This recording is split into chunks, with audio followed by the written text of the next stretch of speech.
Harris used the finale to her closing argument speech in Washington, D.C. to say voters are, quote, not a vessel for the schemes of wannabe dictators, end quote. The United States of America is the greatest idea humanity ever devised. A nation big enough to encompass all our dreams, strong enough to withstand any fracture or fissure between us, and fearless enough to imagine a future of possibilities. So America, let us reach for that future. Let us fight for this beautiful country we love. And in 7 days, we have the power, each of you has the power to turn the page and start writing the next chapter in the most extraordinary story ever told. All right, we're going to continue to follow along all the developments. We are less than a week away from the U.S. elections, and obviously keep you apprised of any latest developments. In the meantime, though, if you have not opened Instagram yet this morning, when you do, there's a couple of accounts you may want to search for, as the Indonesian Presidential Communications Office on Monday launched 2 official Instagram accounts. They are at Republik Indonesia and at Presiden Republik Indonesia. Yes, the @Presiden Republik Indonesia account quickly gained over 600,000 followers, while @Republik Indonesia attracted more than 500,000 followers already. The @Republik Indonesia account features the national red and white flag as its profile picture and has a verified blue tick. The bio states it is managed by the Presidential Communications Office. And a recent post showcasing our Indonesian flag received nearly 300,000 likes and thousands of comments. The @Republik Indonesia account follows just 4 accounts, namely President Prabowo Subianto, Vice President Gibran Rakabuming Raka, the Presidential Communications Office, and the President's official account. The @Presiden Republik Indonesia account intended to use as an official channel for the presidential institution, which also follows key government accounts and has posted a photo of Prabowo. 2 new accounts to follow this morning if you haven't already. I was just going to say, it's almost at 900,000 followers. Wow. Now. There you go. And let me do a quick... follow? Yeah, and it's the one for presidential the presidential account is at almost 1 million followers. Wow. Wow. So we're really getting a lot of followers, and only 1 post in each account there. That is awesome, honestly. Yeah. I mean, Indonesians are very prone to using, Instagram. Hey, we love we love our social media. Got it. Exactly. Yes, all right, and we move on to our next piece of news now. Still in Indonesia, where the Habema Operations Command under the Indonesian Army Strategic Reserves Command, or Kostrad, recently conducted routine patrols to secure the Indonesia-Papua New Guinea border. Now, in between their patrols, the task force personnel also cooked and provided free medical services for locals. The 323rd Buaya Putih Raider Infantry Battalion under the Habema Task Force conducted routine patrols and visited Kimak Village in Ilaga District, Puncak Regency, Central Papua on Wednesday. And during this mission, they took the opportunity to cook and enjoy lunch with the residents of the village. The 509th Balawara Yuda Raider Infantry Battalion also conducted a similar visit at Emondi Village in Sugapa District, Intan Jaya Regency, Central Papua on the same day. They provided free medical treatment to a resident who was suffering with a fever. They also provided her with medicine to accelerate recovery.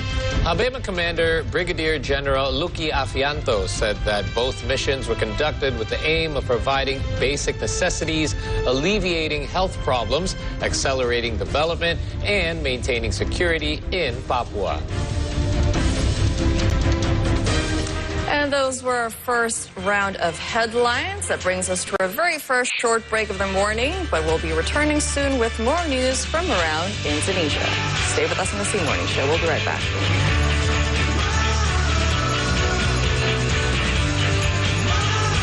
Indonesia ini adalah negara yang kaya, bukan hanya keindahan alamnya, tapi juga kearifan lokalnya. Menurut saya sudah saatnya kita untuk saling berkolaborasi, pemerintah, entitas masyarakat dari seluruh stakeholder itu bareng-bareng memikirkan keberlanjutan dari tempat tinggal yang kita huni. Mungkin mau menekankan pentingnya hidup untuk pembangunan berkelanjutan. Di sini saya pikir, wah ternyata kami bisa merasa nyaman dengan hunian tradisional itu yang tidak perlu AC. Sebenarnya karena kita di negara tropis gitu ya, maka rumah ini pasti otomatis arsitekturnya juga tropis gitu ya. Inilah pasangan hidup saya. Oh ini kan jodohku gitu. Ya mungkin ya. A lot of love there, warmth, safety, dignity, that's what I call home.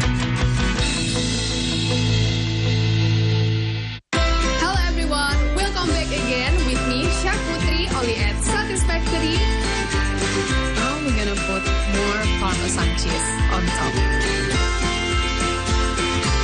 I will be sharing with you guys one of the most easiest recipe for you guys to make at home. This is it, peanut butter seed cake. Only at Satisfactory, cook healthy and cook happy. What's up, you guys, and welcome back to the channel. My name is Christian Hansen. In this video, we will be exploring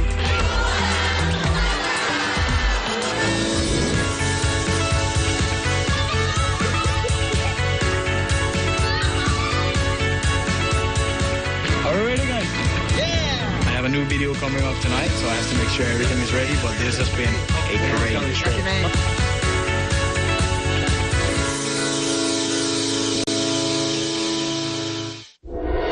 Indonesia has many endemic species. Its wildness and uniqueness make its existence threatened with extinction. So, how do they try to conserve it? Air butuh tempat, tanaman butuh tempat, hewan-hewan butuh tempat. Bersama-sama melindungi yang ada di sini ya. Kita jaga, kita rawat, dan kita lestarikan.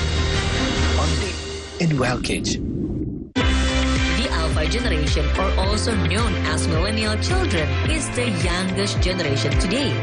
Cancel culture is an advancement of a series of bolder social process in the form of boycotts or canceling. John F. Kennedy became the youngest president in the history of the United States. The main cause of the outbreak of the Chinese Revolution was disappointment with the Qing Dynasty government.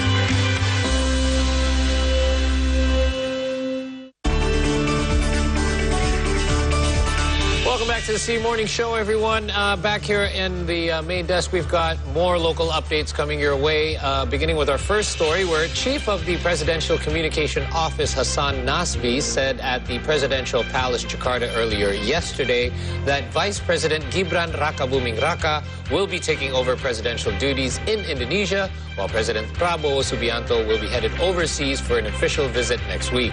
And starting next week, President Prabowo Subianto will visit various countries to attend different events, including the G20 Summit in Brazil and the APEC Summit in Peru.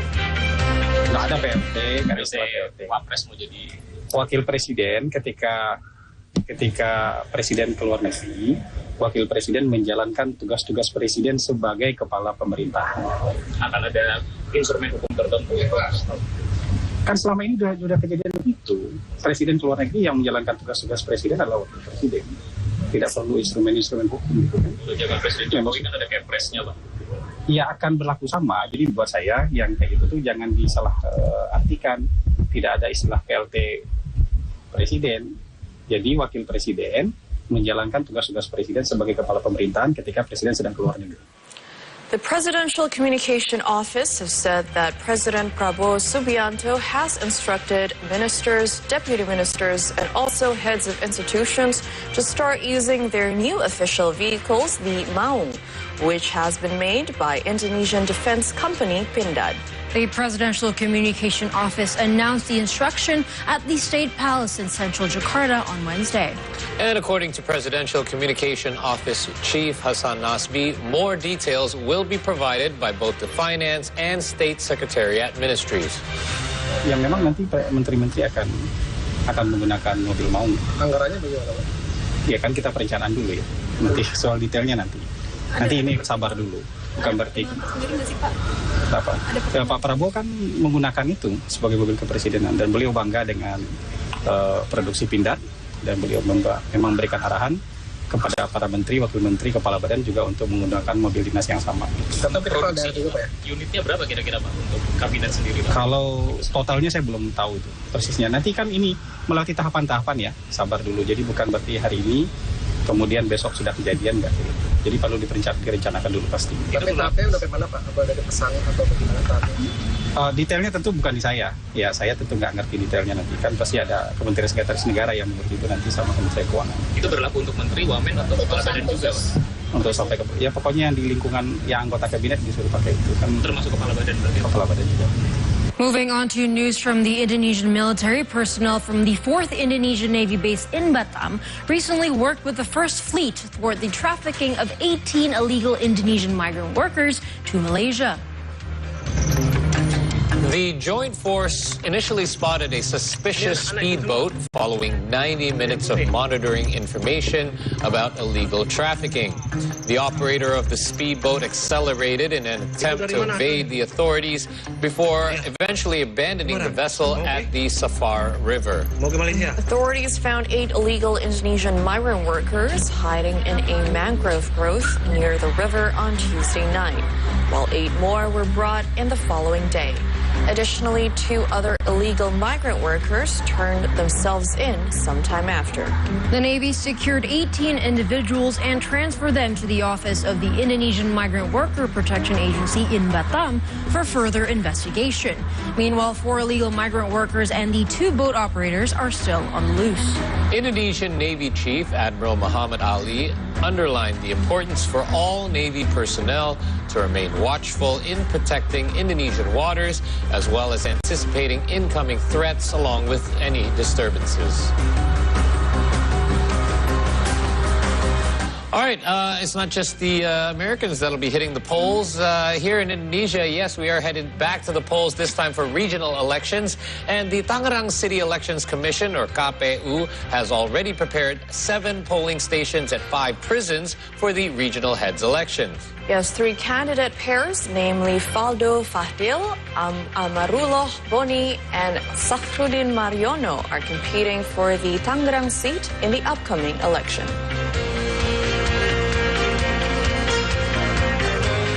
Or KPU has prepared 7 polling stations at 5 prisons for the regional heads election on November the 27th.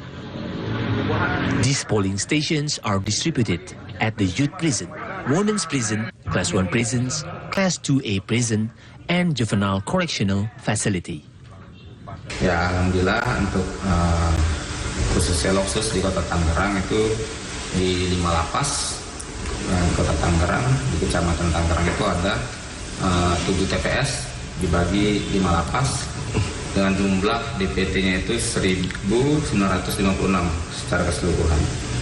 Nah, untuk lapas PPKA itu berjumlah 48 orang, untuk lapas kelas 1 berjumlah 433, untuk lapas perempuan berjumlah 51, untuk lapas pemuda itu berjumlah 1.338, lapas kelas 2 berjumlah 86. It is reported that 3 candidate pairs are contesting in the upcoming Tangerang Regional Heads election, namely Faldo Maldini and Fadlin Akbar, Amarullah and Boni, as well as Sakhrudin and Mariono Hasan. See Today contributor reporting from Tangerang, Banten. Learning is the head of the Indonesian Village Administration Apparatus Association, or APSI, in Serang, Banten, was arrested for allegedly rallying support from village heads to endorse specific Serang Regent and Banten governor candidates. This was uncovered after police submitted a case file to the prosecutor's office of representatives at the Banten Election Supervisory Agency, or Bawaslu Law Enforcement Center Secretariat. So the actions of the suspect was in violation with Article 71 in conjunction with Article 188 of Law Number 6 of 2020 regarding regional heads elections. Prosecutors will also examine the evidence before sending the case to the court for a judicial hearing. Terkait dengan dugaan tindak pidana pemilihan yang disangkakan atau yang jadi tersangka itu Ketua Abdesi Kabupaten Serang, sekarang berkasnya sudah dilimpahkan dari kepolisian ke kejaksaan. Tadi pagi kita sudah melakukan pembahasan di sentra Gakumdu yang ketiga. Nah, kemudian dari hasil penyidikan kepolisian Polda Banten, hasilnya dilimpahkan ke kejaksaan, diteruskan. Sudah jadi tersangka. Tersangka pelanggaran ya, tersangka dugaan pelanggaran pidana pemilihan. Meanwhile, a couple of hours away in Bandung, the Elections Commissions in Bandung will be kicking off the highly anticipated first public debate for mayoral candidates at the Sudirman Grand Ballroom, which features 4 dynamic pairs. Yes, and simultaneously, Semarang will host the inaugural Central Java gubernatorial debate, where key contenders will tackle pressing issues facing the region. On Wednesday night, the General Elections Commission Bandung office will host the first public debate for mayoral candidates at Sudirman Grand Ballroom, with 4 candidate pairs taking part, namely Dandan Rizawardana Arif Wijaya, Haruswandaru Dani Wirianata, Muhammad Farhan Erwin, and Arfi Rafnialdi Yena Iskandar Maksum. Pasangan di pelaminan ya. The debates theme the future challenges of Bandung, integrating governance, innovation, environmental sustainability, and efficient spatial planning, will cover subtopics like congestion, waste management, disaster mitigation, spatial planning, and bureaucratic reform. Mendaftarkan diri Starting at 8:30